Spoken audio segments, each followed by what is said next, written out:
Yeah, you're rebuilding your team and some department are kind of a little weak. Tell us about what's really happening.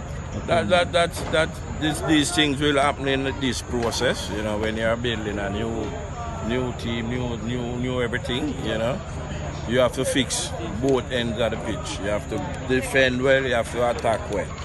And 1 week we defended well, the next week we didn't. So it's an up and down until we can get it right. It's a process. We just have to continue working with the players.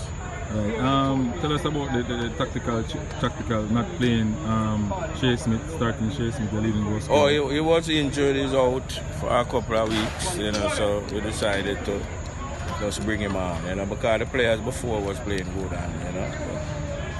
So it goes. Jaime Rose look like he wants to play Premier League. And what's the thought on him?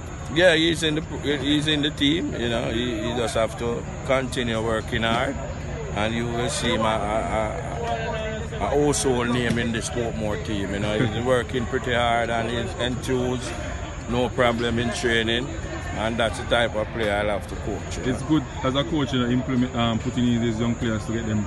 Yeah, man. Yeah, the Markland, the Ray, all of those new players to build a unit, you know, and that's the way we are taking this team right now. All right, thank you very much, Lenny. Yeah, bless you.